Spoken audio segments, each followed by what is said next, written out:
Meus queridos alunos da nossa Escola Bíblica Palavra Viva, a graça e a paz do Senhor Jesus para todos vocês. Sejam muito bem-vindos aqui no nosso canal. Nós estamos iniciando mais uma aula do nosso curso Panorama Bíblico. E hoje nós queremos falar sobre o final da aliança abraâmica. Então vamos observar um pouquinho aqui a questão da ordem cronológica. Na ordem cronológica, nós temos o seguinte: hoje nós vivemos um período chamado igreja, período da graça. Alguns dizem dispensação da graça, né? Depois virão 7 anos de tribulação. E então virá o milênio, o reino milenar de Jesus Cristo na terra, o reino prometido a Davi.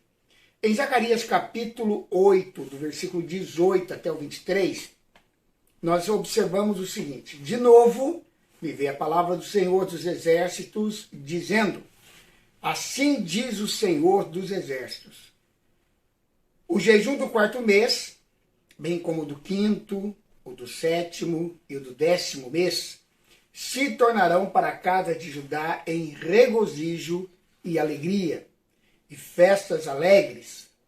Amai, pois, a verdade e a paz.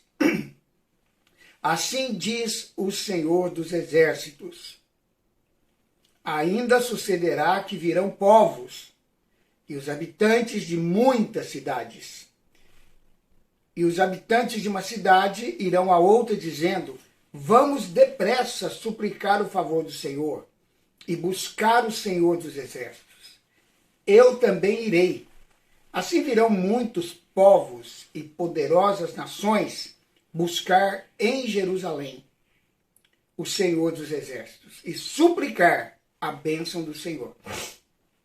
Assim diz o Senhor dos Exércitos: naquele dia sucederá que 10 homens de nações de todas as línguas pegarão na orla das vestes de um judeu, dizendo: iremos convosco, porque temos ouvido que Deus está convosco. Então, no verso 20, nós vemos Zacarias falando: ainda sucederá. Isso fala do futuro. Verso 22, buscar em Jerusalém, algo que vai acontecer no futuro. Verso 23, naquele dia. O que são esse dia ou naquele dia? São dias do milênio.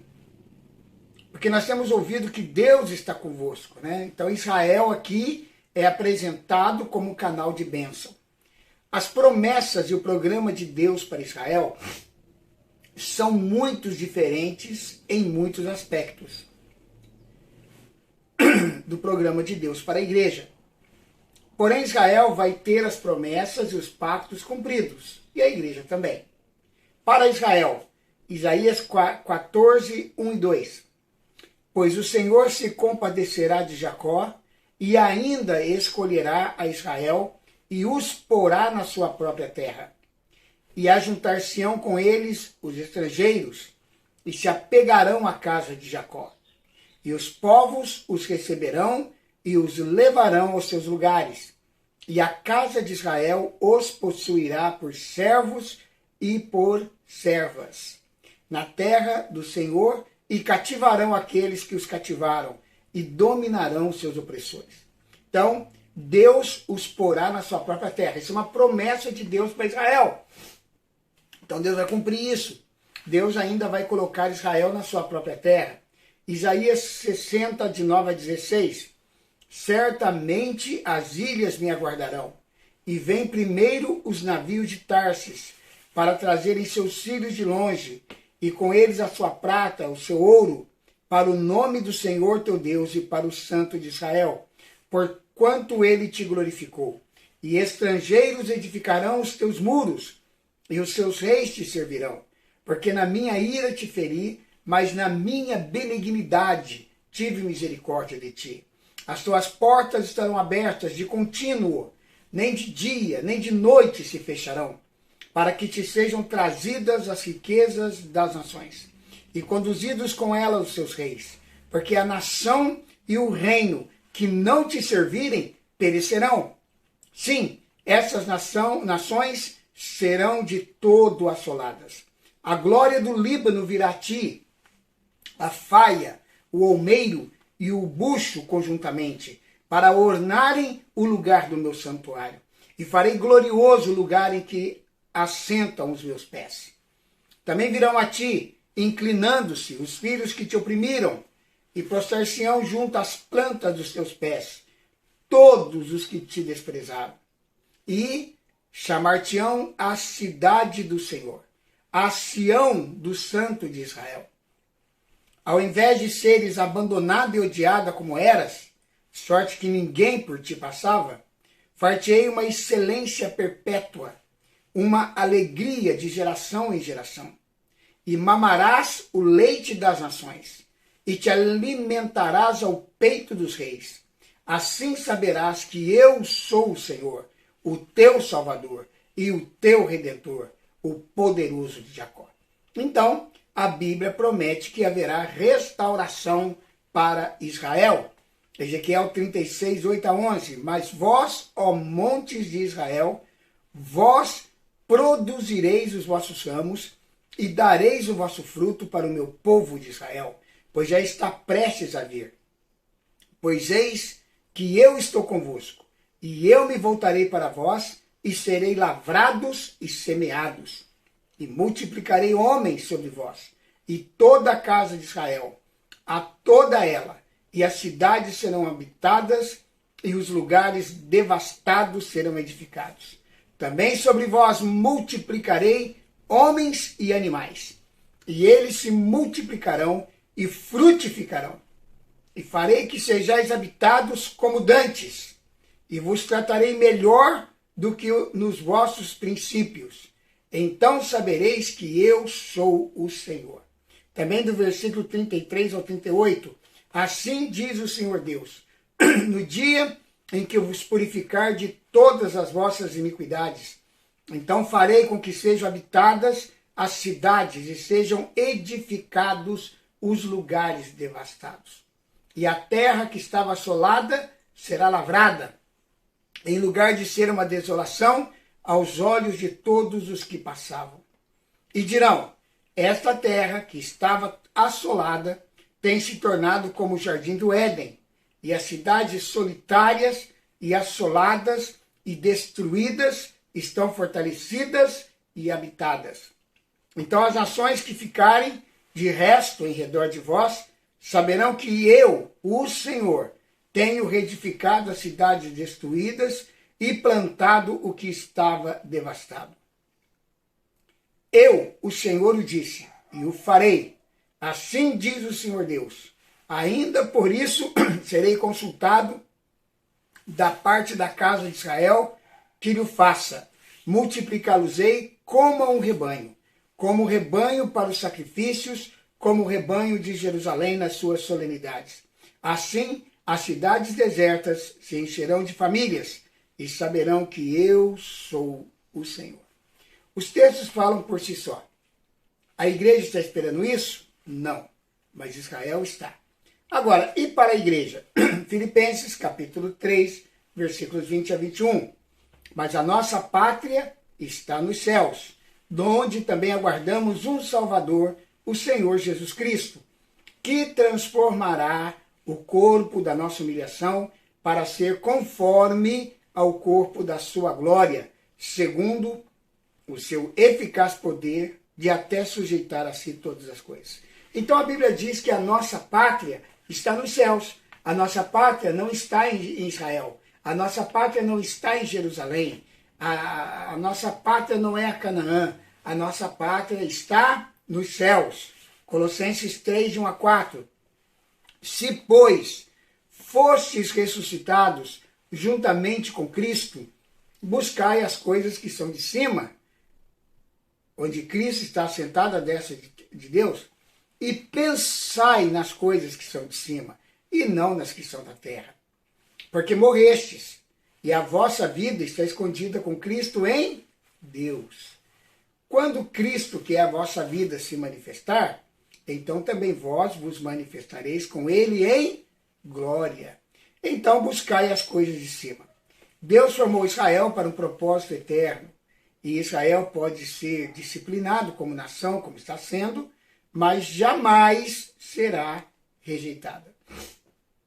Os propósitos do chamamento de Deus para Israel são eternos e serão cumpridos. Israel é um filho rebelde em disciplina. Deus está lidando com Israel como se lida com um filho.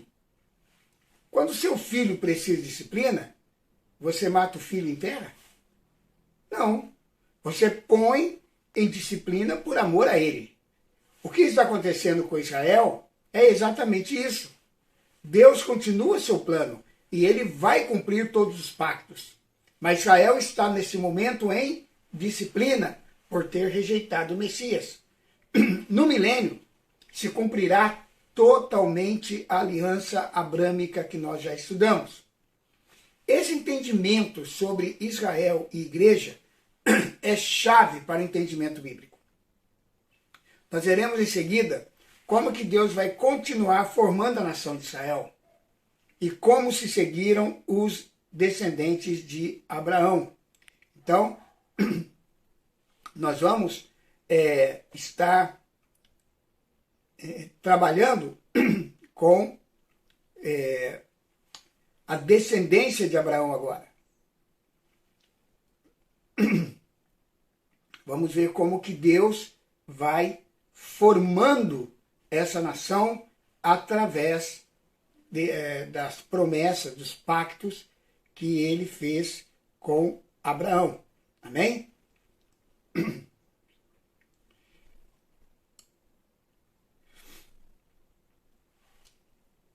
Então, nós vamos ver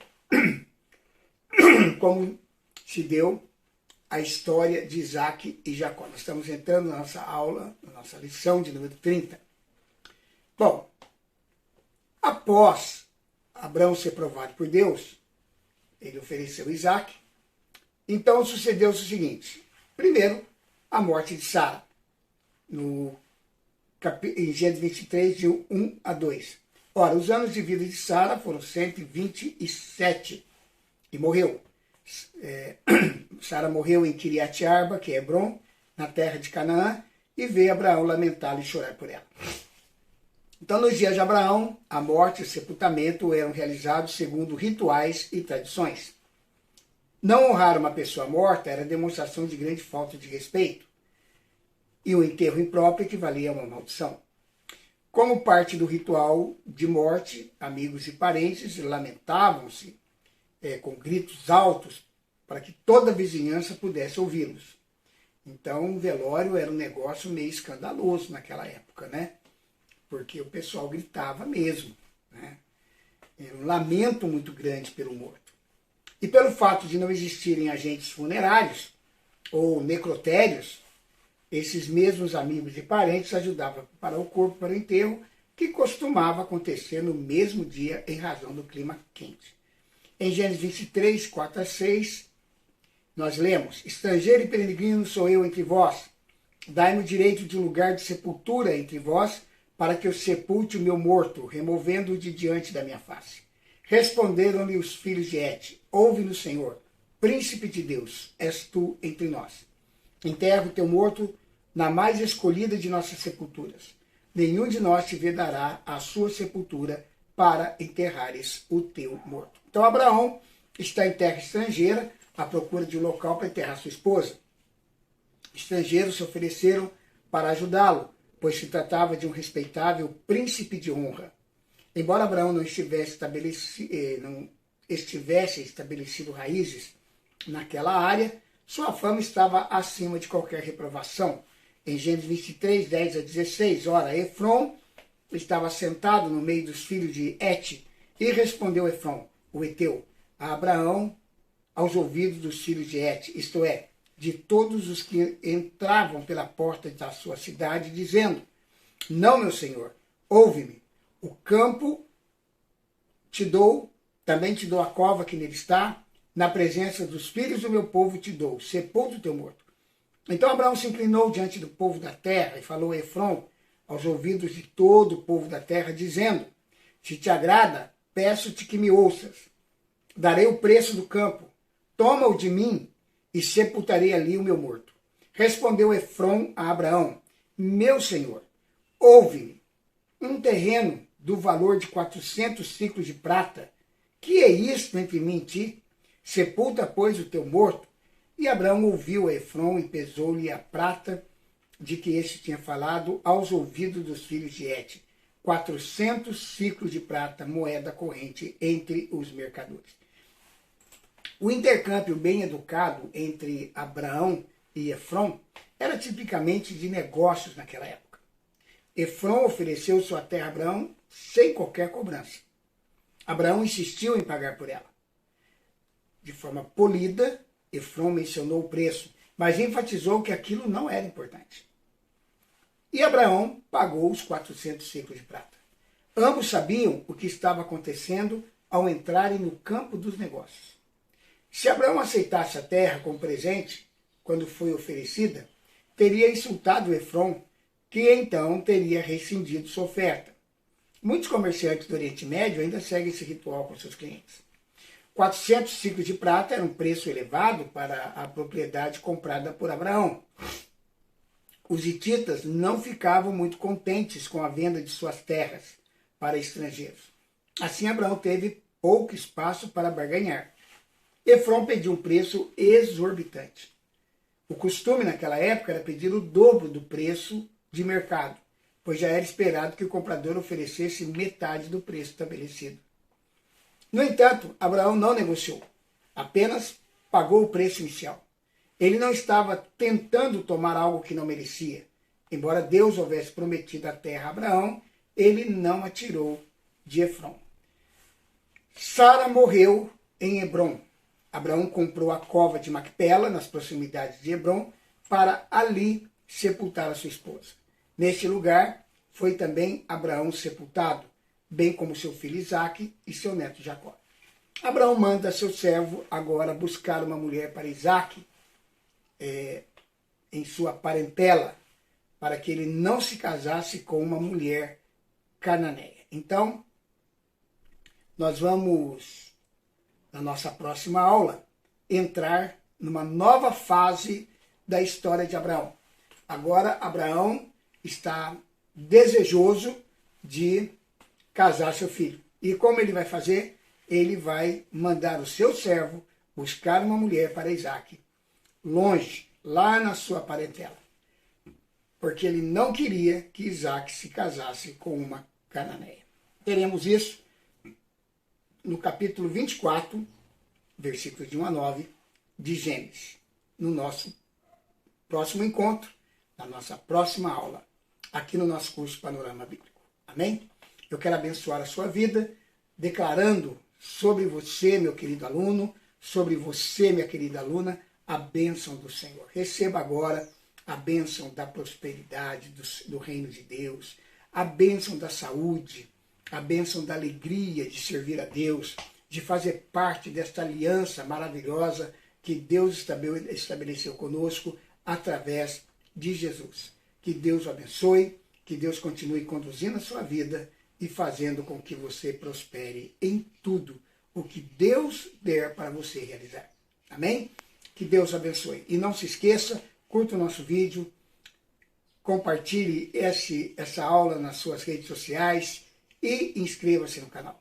Nós queremos que você faça parte dessa nossa família na Escola Bíblica Palavra Viva. Você vai encontrar inúmeros estudos bíblicos, cursos bíblicos no nosso canal. Visite a nossa playlist e veja lá todos os nossos cursos. Nós temos outros cursos bíblicos. Estamos ministrando um curso na Carta aos Efésios. Vai lá no playlist que você vai encontrar as primeiras aulas desse curso. Estamos também oferecendo um treinamento para intercessores.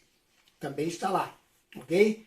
E você vai encontrar inúmeras meditações curtas que você pode compartilhar nas suas redes sociais no nosso programa Reflexão, ok? Que Deus o abençoe, fique na paz do Senhor e até o nosso próximo encontro no nosso curso Panorama Bíblico aqui na Escola Bíblica Palavra Viva.